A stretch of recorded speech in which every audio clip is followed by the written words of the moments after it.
Isang malaking tanong ngayon kung ano kaya, nagsisisi kaya itong mayorya dyan po sa Senado kung bakit napili nila na gawing presiding officer ito pong si Senator Chis Escudero. Kasi dalawa ho pinagpilian dyan eh. Si Senator Kiko Pangilinan at itong si Senator Chis Escudero kasi sila lang po yung dalawang abogado na nasa hanay po ng kasalukuyang mayorya. Pero ngayon ay, ewan ko lang ho, parang siguro, ako lang, pananaw ko lang naman ito, baka nagsisisi ho yung ilan eh.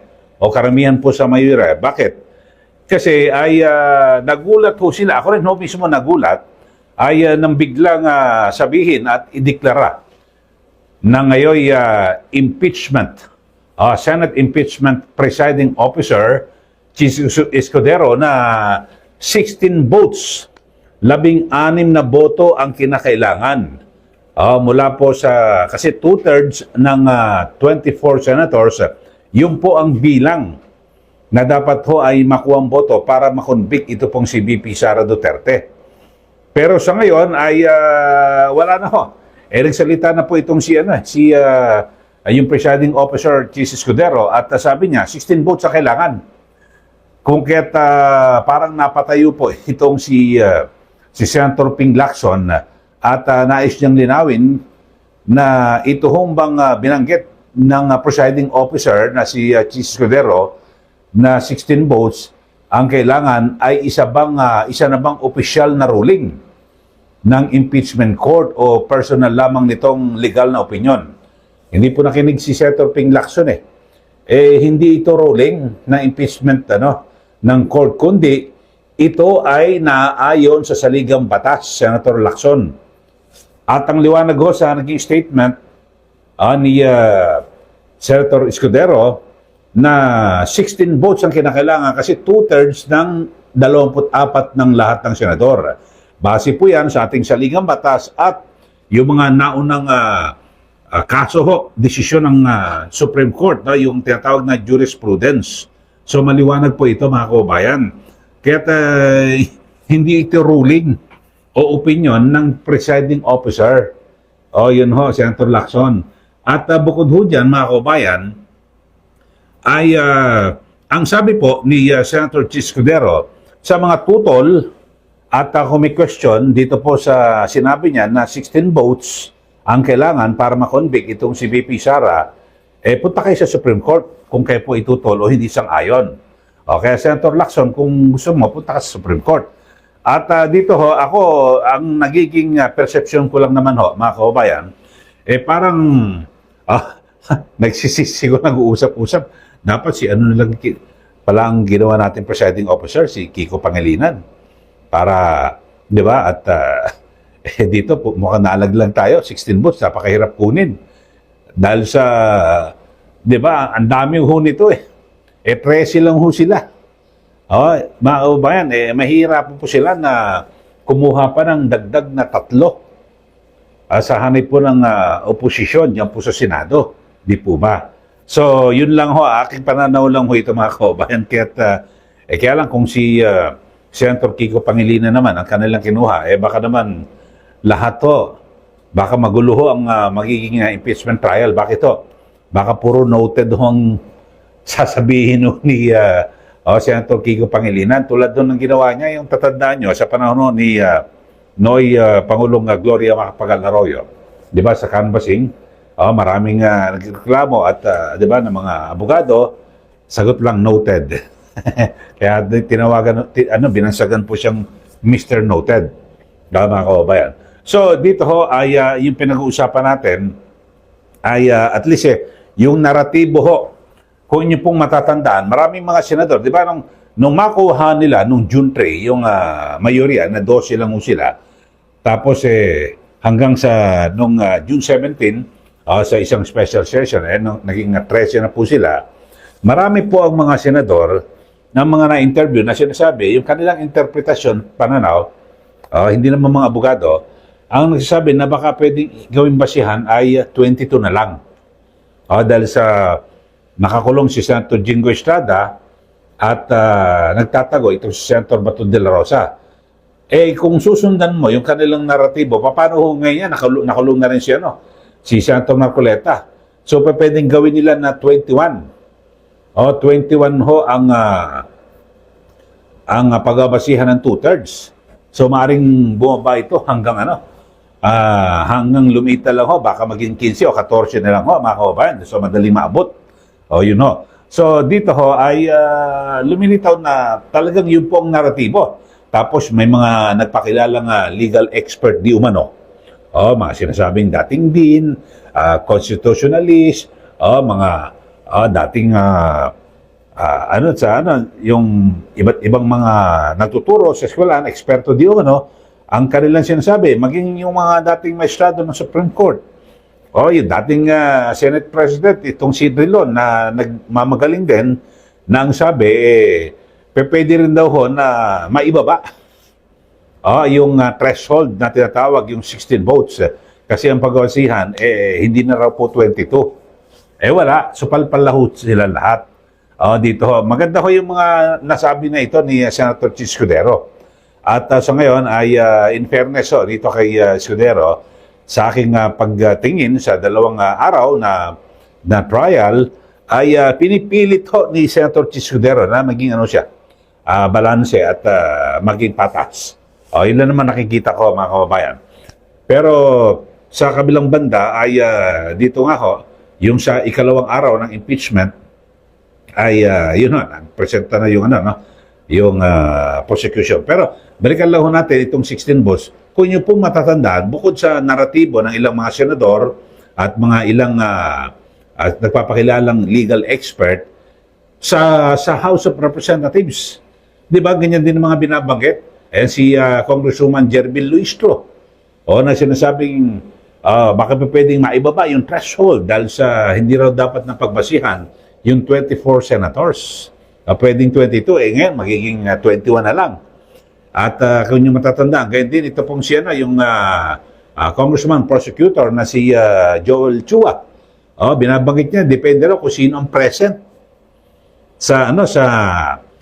sa impeachment trial, doon daw ibabase yung botohan kung ilan, 2/3 ng mga present.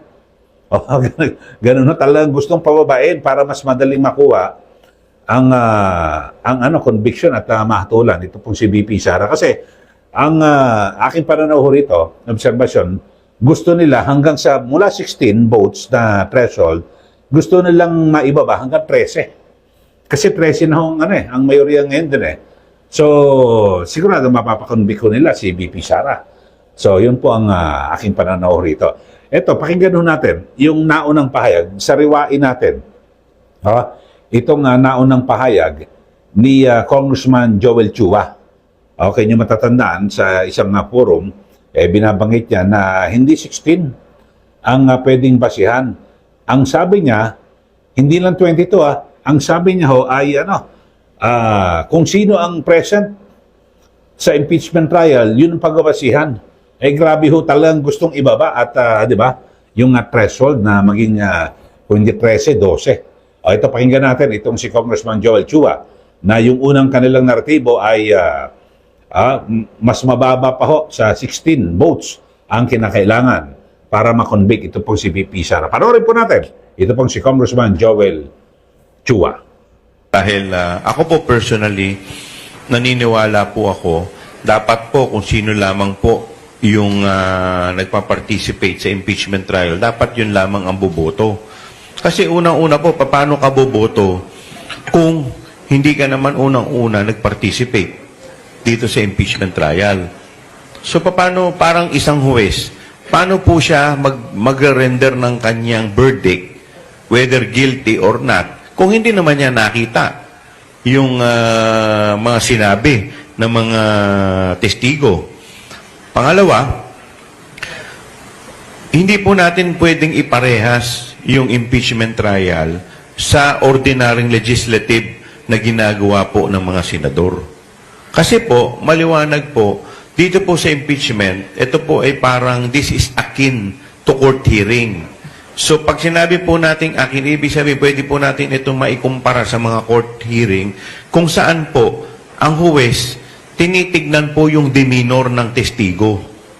Kung ito po ay nagsasabi ng totoo, kung ito po ay nagsisinungaling. parte po ng kanilang pag-render ng kanilang judgment base po sa mannerism, sa conduct ng testigo na inuupo po sa witness stand. Kaya nga po, pagdating po sa appellate court, ang nagiging issue, kadalasan na po dyan, ang issue na po dyan, issue ng law, batas po. At hindi na po pinakikialaman ng mga appellate court yung issue sa fact.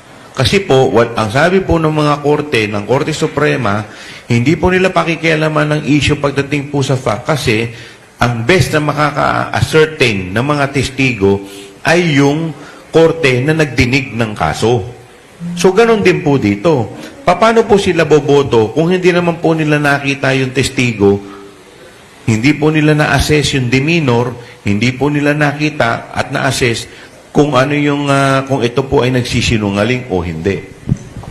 Sa papaanong paraan po at kanino pwedeng i-raise ang issue na ito, Kong? Well, at the end of the day, sa aking palagay, sa Korte Suprema pa rin to.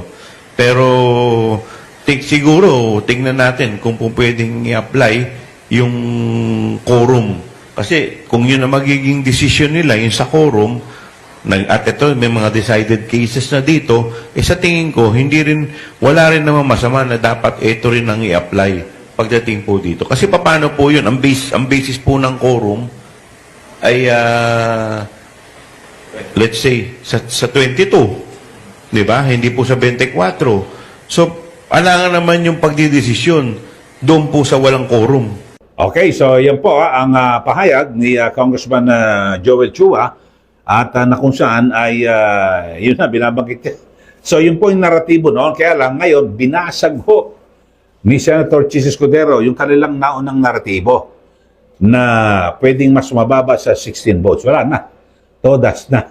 Mga kababayan.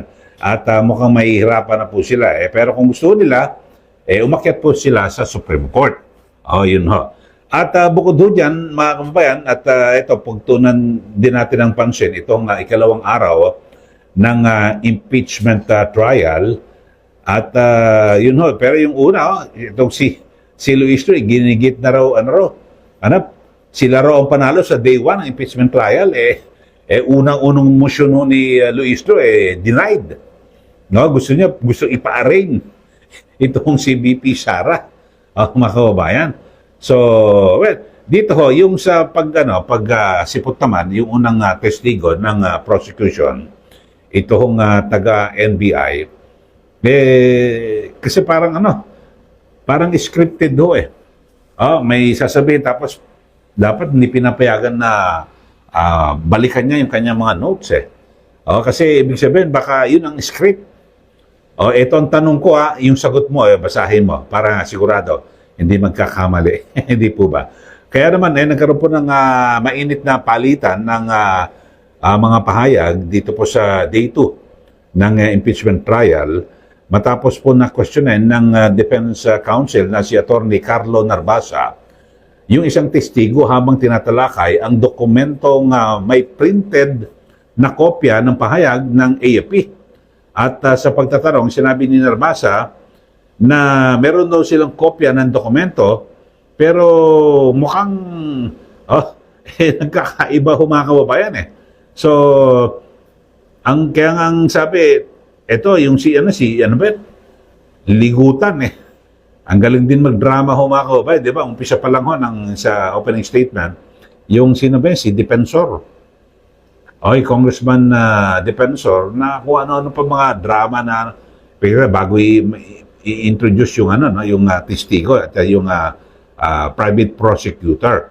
So, yun ho, nagkaroon po ng mainitang pagtatalo. At bukod doon dyan, dito, ay meron hong, ang pinagbatayan dito, yung photocopy, hindi kasi original, yung ang dokumento or certified true copy.